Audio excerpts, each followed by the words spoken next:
கிறிஸ்துவுக்குள் அன்பானவர்களே, இந்த காலை நேரத்திலே உங்கள் யாவரையும் வாழ்த்துகிறேன். மார்க் நற்செய்தி நூல் 12ஆம் அதிகாரம் 18ஆம் வசனத்திலிருந்து நாம் தியானிப்போம். உயிர்த்தெழுதல் இல்லை என்று சாதிக்கிற சதுசேயர் அவரிடத்தில் வந்து, போதகரே, ஒருவனுடைய சகோதரன் சந்தானம் இல்லாமல் தன் மனைவியை விட்டு இறந்து போனால் அவனுடைய சகோதரன் அவன் மனைவியை விவாகம் பண்ணி தன் சகோதரனுக்கு சந்தானம் உண்டாக்க வேண்டும் என்று மோசே எங்களுக்கு எழுதி வைத்திருக்கிறாரே. இப்படி இருக்க 7 பேர் சகோதரர்கள் இருந்தார்கள். மூத்தவன் ஒரு பெண்ணை விவாகம் பண்ணி சந்தானம் இல்லாமல் இறந்து போனான். 2ஆம் சகோதரன் அவளை விவாகம் பண்ணி அவனும் சந்தானம் இல்லாமல் இறந்து போனான். 3ஆம் சகோதரனும் அப்படியே ஆனான். 7 பேரும் அவளை விவாகம் பண்ணி சந்தானம் இல்லாமல் இறந்து போனார்கள். எல்லாருக்கும் பின்பு அந்த ஸ்திரீயும் இறந்து போனாள். ஆகையால் உயிர்த்தெழுதலில் அவர்கள் எழுந்திருக்கும் போது அவர்களில் எவனுக்கு அவள் மனைவியாயிருப்பாள்? 7 பேரும் அவளை மனைவியாக கொண்டிருந்தார்களோ என்று கேட்டார்கள். இயேசு அவர்களுக்கு பிரதியுத்தரமாக, நீங்கள் வேத வாக்கியங்களையும் தேவனுடைய வல்லமையும் அறியாததினால் அல்லவா தப்பான எண்ணம் கொள்ளுகிறீர்கள்.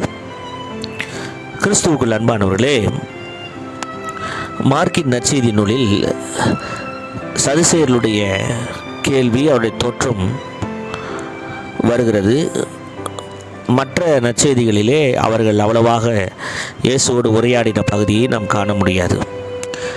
சதுசேயர்கள் கூட்டம் என்பது ஒரு பெரிய யூத கட்சி அல்ல. அவர்கள் பிரபுத்துவம், செல்வந்தர்களும் மற்றும் ஆசாரியர்கள் அவர்களில் உள்ளவர்கள் அவர்களை சார்ந்தவர்களாக இருந்தார்கள். எருசலேம் தேவாலயத்திலே பணி செய்து கொண்டிருந்த ஆசாரியர்கள் சதுசேயரை நம்பியிருந்தார்கள். காரணம், சதுசேயர்கள் அன்றைக்கு இருந்த ரோம சாம்ராஜ்யத்திற்கு, அவர்களுடைய வரிகளுக்கு அவர்கள் ஆதரவு தெரிவித்து அவர்கள் இங்கிருந்து பணங்களை அனுப்புகிறார்களும் அநேக வியாபாரங்களை செய்கிறார்கள். ஏற்றுமதி இறக்குமதியிலே அவர்கள் ஈடுபட்டார்கள். ரோம அரசாங்கத்தினுடைய எல்லாவித சட்டங்களுக்கும் ஒத்துழைக்க அவர்கள் தயாராக இருந்தார்கள். சில விஷயங்களில் அவர்கள் பரிசேயரிடமிருந்து மிகவும் பரவலாக வேறுபட்டிருந்தார்கள். முதலாவது, சதுசேயர்கள் எழுதப்பட்ட வசனங்களை மட்டுமே ஏற்றுக்கொண்டார்கள். பழைய ஏற்பாட்டின் முதல் 5 புத்தகங்களான பென்டடூக் என்று சொல்வார்கள், 5 ஆகமும், அது மாத்திரமே முக்கியம். மற்ற எல்லா பாரம்பரிய சட்ட விதிகளின்படியும் வாய்மொழி பாரம்பரியங்களில் வந்த மிஷ்னா, தார்கும் போன்ற சிறிய நூல்கள், யூத விளக்க நூல்களை பரிசேயர்கள் பயன்படுத்தினார்கள். ஆனால் சதுசேயர்கள் அவைகளை பயன்படுத்தவில்லை. மோசே என்ன விதிமுறைகளை வைத்தாரோ, நியாய விதிகளை வைத்தாரோ, நியாய பிரமாணத்தை எழுதினாரோ அதை மாத்திரமே அவர்கள் எடுத்துக்கொண்டார்கள்.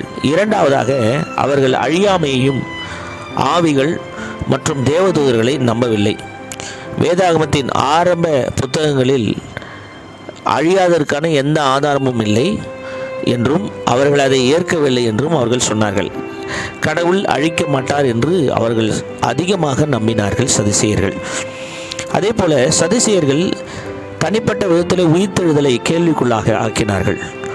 ஆகவே தான் இயேசுவிடத்தில் வந்து உயிர்த்தெழுதலை நம்பாததினாலே இயேசுவிடத்தில் வந்து இப்படிப்பட்ட ஒரு சம்பவத்தை அவர்கள் கேட்கிறார்கள். உபாகமம் 25ஆம் அதிகாரம் 5 10 வசனங்களை அவர்கள் மையமாக வைத்து அதை கேட்கிறார்கள். ஆனால் இயேசுவிடத்திலே கேட்பது கொஞ்சம் மிகப்படுத்தப்பட்ட ஒரு சம்பவமாக 7 புருஷர்கள் என்று சொல்லுகிறார்கள். யூத சட்டத்தின்படி ஒரு ஸ்திரீயானவள் 7 புருஷனை விவாகம் பண்ண முடியாது. 2 புருஷனை மாத்திரமே விவாகம் பண்ண முடியும். அந்த 2 பேரை இருந்து விட்டால் அவள் விதவையாக கருதப்படுவாள். இதே உபாகமத்திலே சொல்லப்பட்டிருக்கிறது. அவர்கள் கொஞ்சம் இந்த கதையை மிகப்படுத்தி சந்தானத்தை குறித்து, குழந்தை புத்திர சந்தானத்தை குறித்து அவர்கள் பேசுகிறார்கள்.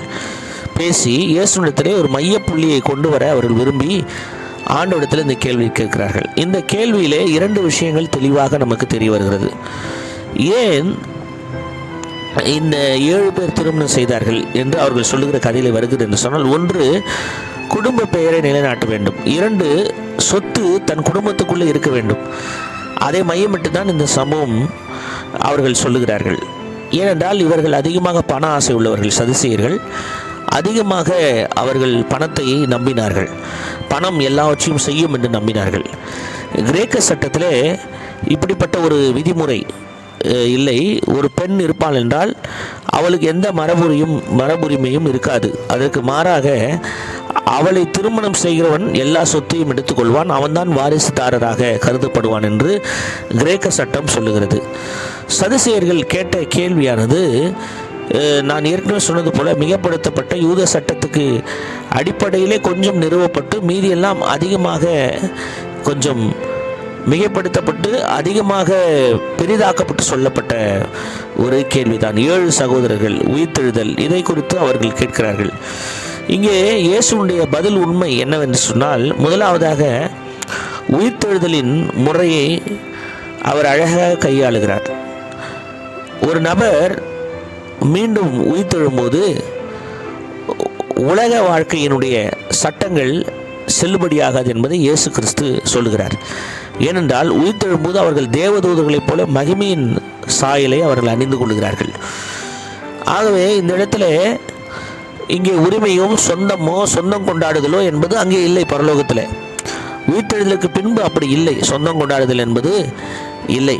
ஆகவே தான் இந்த உயிர்த்தெழுதலை குறித்து தெளிவாக இயேசு கிறிஸ்து சொல்கிறார். இரண்டாவதாக உயிர்த்தெழுதலிலே இயேசு இங்கே உண்மையை கையாளுகிறார். சதுசேயர்கள் தங்களுடைய சொந்த இடத்திலே வைத்து இயேசுவை சந்திக்கினர். அப்படி சந்திக்கிற இடத்திலே அழியாமையை குறித்து அவர்கள் அழிவை குறித்து நம்புவதில்லை. ஆகவே அவர்களுக்கு ஏற்றாற் போல உண்மையை இயேசு கிறிஸ்து பேசுகிறார். எப்படி என்றால் அழியாமை குறித்து பேசுகிறார். ஆபிரகாமின் தேவனும் ஈசாக்கின் தேவனும் யாக்கோப்பின் தேவனும் என்று யூதர்கள் சொல்லுவதனாலேயே அவர்கள் நாமம் அழியவில்லை என்று நம்பினார்கள். அவர்கள் நாமம் அழியாததினாலே அவருடைய கடவுளும் அழியாதவர் என்று சொல்லி அவர்கள் நம்பினார்கள். ஆகவே இயேசு அதை சார்ந்தே பயன்படுத்துகிறார். கடவுள் உயிரோடு இருக்கிறார். ஆகவே அழிவு என்பது மனிதனுக்கு இல்லை. உயிர்த்தெழுதல் என்று சொன்னால் உயிர்த்தெழுதலை இவர்கள் நம்பவில்லை. உயிர்த்தெழுதலிலே அழிந்துதான் உயிர்த்தெழுதல் பெற வேண்டும் என்று அவர்கள் நம்பவில்லை. ஆகவே தான் அவர்கள் சொன்ன உயிர்த்தெழுதல் இல்லை என்று சொன்னார்கள். ஆனால் இங்கே இயேசுடைய பதில் ஆச்சரியமூட்டக்கூடியதாக இருந்தது. அவர்களுக்கு அழகாக ஞானமாக சொல்லுகிறார். ஒட்டுமொத்தத்திலே நாம் பரலோகத்தை பூமியாக மாற்ற சதுசேயர்கள் விரும்பினார்கள். பூமியில் இருக்கும் சந்தோஷத்தை பரலோகத்திலே கொண்டு செல்ல நினைத்தார்கள். ஏற்கனவே பரலோகம் என்பது அமைதியான ஒரு இடம், வெளிச்சமான ஒரு இடம், மக்களுக்கான ஒரு இடம், நீதி கிடைக்க வேண்டிய ஒரு இடம், நியாயம் கிடைக்க வேண்டிய ஒரு இடம். ஆகவே அதை தான் அங்கே அவர்கள் ஆண்டவர் இயேசு கிறிஸ்து அவர்களுக்கு சொல்லுகிறார்.